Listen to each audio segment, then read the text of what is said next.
So the king and Haman came to banquet with Esther the queen. And the king said again unto Esther on the second day at the banquet of wine, What is thy petition, Queen Esther? And it shall be granted thee. And what is thy request? And it shall be performed, even to the half of the kingdom.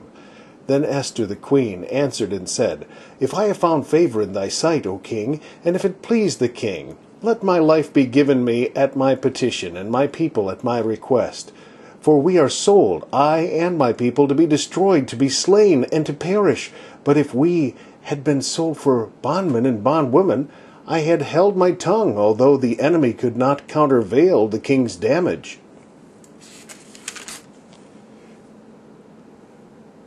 Then the king Ahasuerus answered and said unto Esther the queen, Who is he, and where is he, that durst presume in his heart to do so?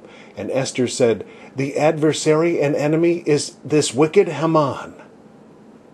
Then Haman was afraid before the king and the queen.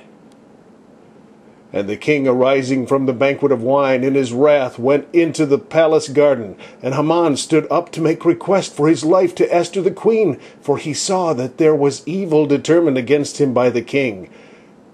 Then the king returned out of the palace garden into the place of the banquet of wine. And Haman was fallen upon the bed whereon Esther was. Then said the king, Will he force the queen also before me in the house? As the word went out of the king's mouth, they covered Haman's face.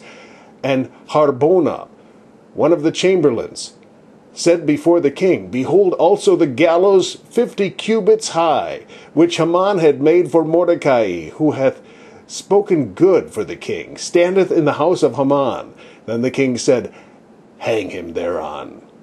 So they hanged Haman on the gallows that he had prepared for Mordecai.